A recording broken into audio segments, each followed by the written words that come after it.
Hello, my name is Finch.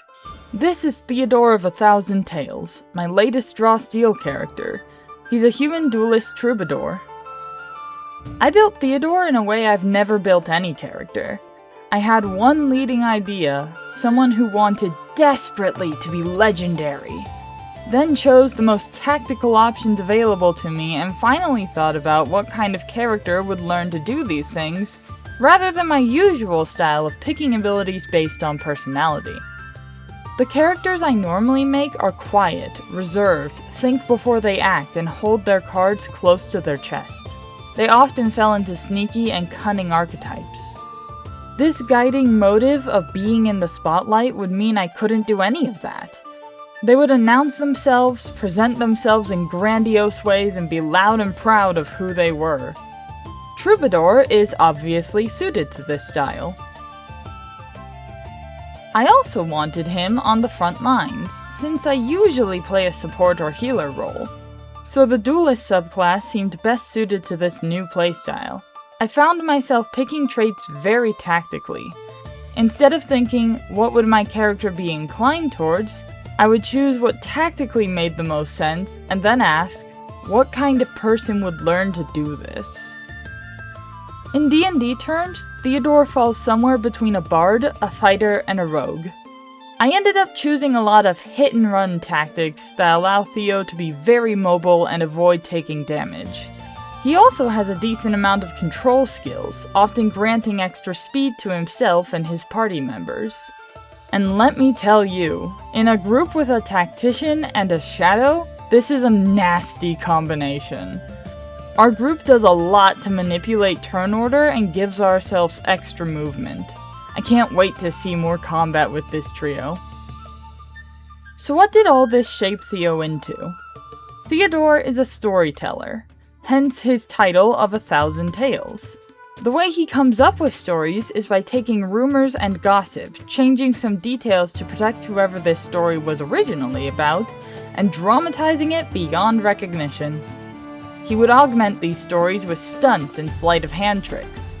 So that only left the iconic question, what makes him a hero? Theodore used to have a companion who would provide music for his performances. If Theodore was a one-man show, Renault was a one-man band. One night, Theo saw a bandit attacking someone in the streets. He didn't do anything to stop it. It wasn't his business, after all. Later that same night, Renault was permanently injured by that same bandit. Every time he saw his friend, Theo could only blame himself. Ever since then, he's always helped whoever he can, however he can. Theodore is determined to live a life without regrets. This also means living life to its fullest. He's gone on performing, carrying on for both of them. And he's grown in popularity.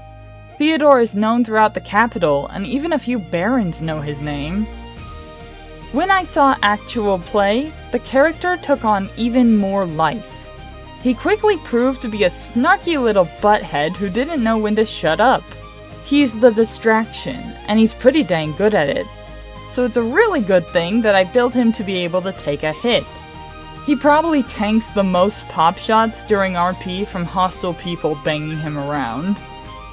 For example, when the party needed to escape a prison cell, and accidentally left evidence that they had a way outside the cell, Theo brought the attention away from that evidence by performing small magic tricks, making a coin appear and disappear.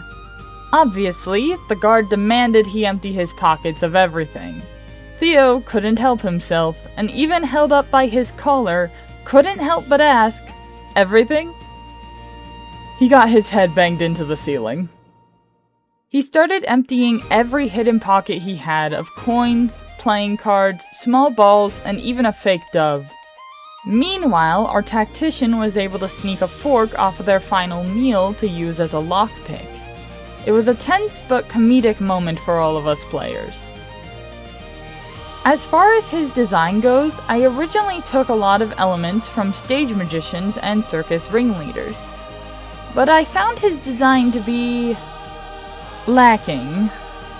I ended up overhauling his entire design to look more well-traveled and well-prepared. I reserved the red for the inside of his cape and used neutral tones for the rest of his ensemble. This made him look more like a real person and less like a cartoon character, something that fit the gritty setting that we're playing in. I took inspiration from Lowen from Genshin Impact, specifically this image, and kept the influences I had before. I'm really happy with how he came together, and I'll probably draw him again sometime. See you in the next one.